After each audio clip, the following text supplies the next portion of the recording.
to 21.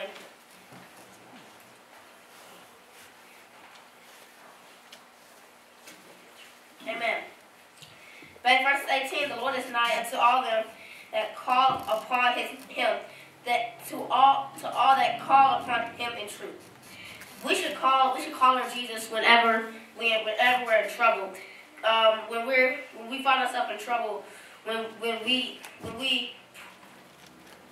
call upon him, we should not do it in false appealing, like we say. Yeah, false appealing, and we're doing it, and we should do it in truth. We should mean it from our heart, because if like we're talking to Jesus, we're saying something from our mouth, but we don't mean it. We don't mean it in our hearts. Yeah. Like we say that, Lord, I want to do this. I want to do this again. But then like the next day or maybe the next week, you turn around and you do the same thing again. That you did not call upon him in truth. You called upon him in false words. You said one thing, but you meant another. Or you said you went one way, but then you thought you snuck, and you went the other way. Yep. And then he will fulfill the desire of them that fear him. He also will hear them cry and will save them.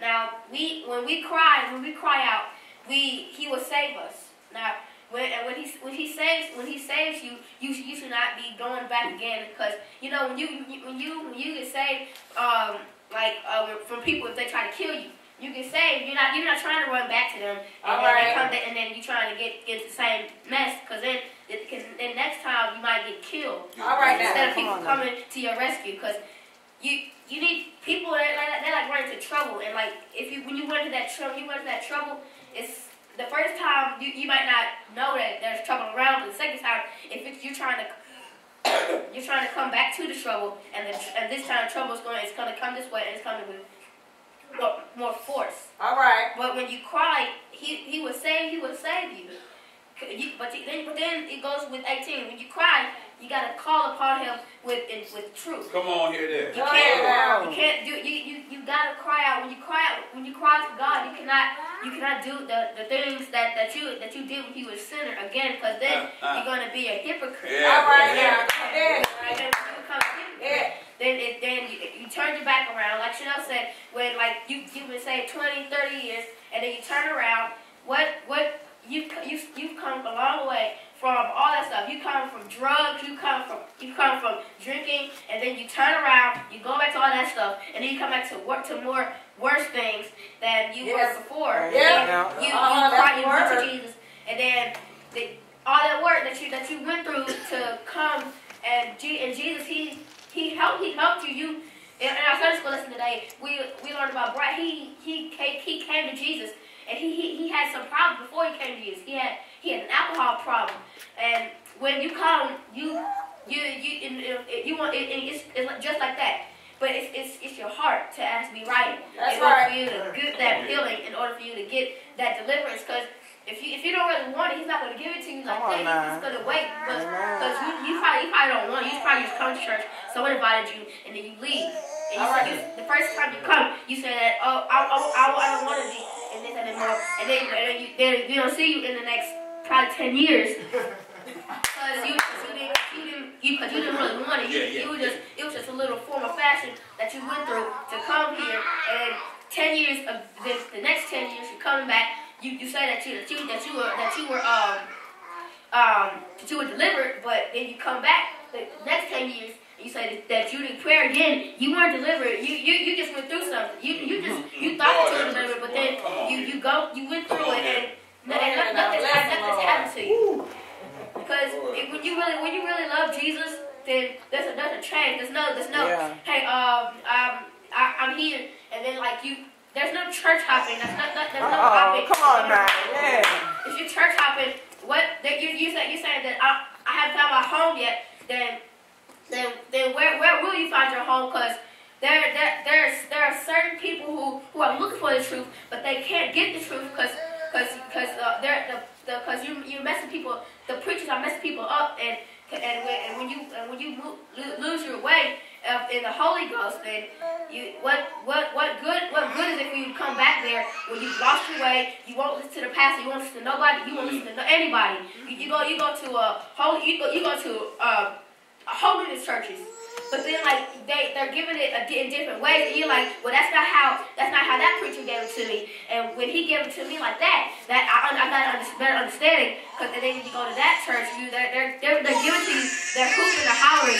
But you need to learn that you have to stay steadfast in order for you to come and get to that stage that you want to be in, so that Jesus can really use you. Go ahead. And when he starts using you, you can't be pride. When he starts giving you things, he starts giving you a house, he gives you a car, he gives you everything that you ask for. But then you still asking, Lord, I want more of this, and then you get it, and then you pride. You hold your head up, you hold your chest out, and then Jesus is gonna have to take everything away from you, have to destroy it again, and because you've got pride now, and Jesus can't give that thing back to you until you have really shown him that you are not going to do it. You're not going to do it again. That you're going to be. This time you're not going to be prideful. You're going to stay steadfast in His word. You're going to keep a good heart. You're not going to be. Oh, I got this, and you don't have this. Because now, what if you lose that and they get that? And then they like that. They're not prideful. And then Jesus can keep giving the things, and they won't be prideful. Because you gotta know that Jesus, He gave it to you because He saw something in your heart. Yeah. All right. He saw that thing in your heart. He saw something in Saul's heart.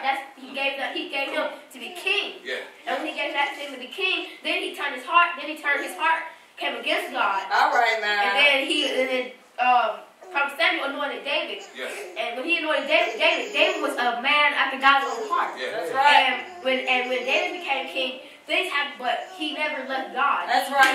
He still had Jesus on his heart and on his mind, and that's how we need to be. Even though we might stay away for a while, but we gotta know that we need to still get Jesus, and we need to come back to where we were. Yeah. We were first rooted and grounded. Yeah. And when we were first rooted and grounded in that thing, then we need to stay there. Because if we leave again, then what if you die the next day and you don't know, and you don't have the Holy Ghost, and you were taught you had two chances, and then if Jesus spares you again that third time you come and then you leave again, then that's not be your last time, because he gave you three chances, and you didn't use any of them. That's the same thing as in baseball.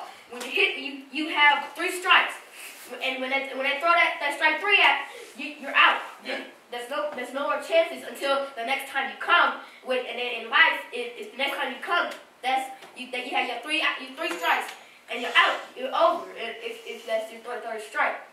And when what's his name? Go ahead now. Go ahead. Job, what he was talking about. Job, when his wife told him to curse God and he would die,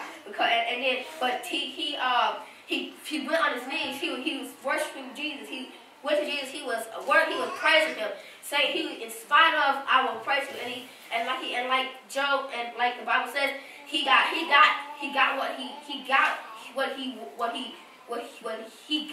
everything back and more. Yeah. He didn't just get back his cattle and his 10 children. He got more. He got other things, and he did not leave Jesus after that, because he stayed with Jesus. He loved Jesus enough to stay with Him to not leave, because he knew Jesus. He loved Jesus. He didn't want to curse you, because Jesus offered Job to the devil, and when the devil, he took everything away from Job. Jesus knew that Job was going to stay with Jesus, because he knew that he loved Jesus, that he loved God that much, that to the point that he would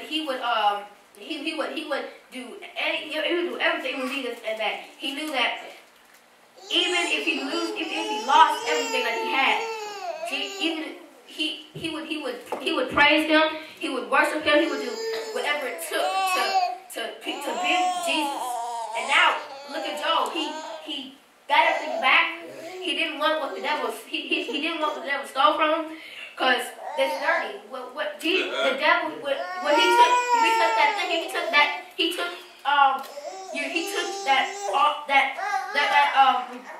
all the things away from you. You know what? If you get that back, it's gonna be dirty. It's gonna be the wrongdoing. Like I think Michael said that.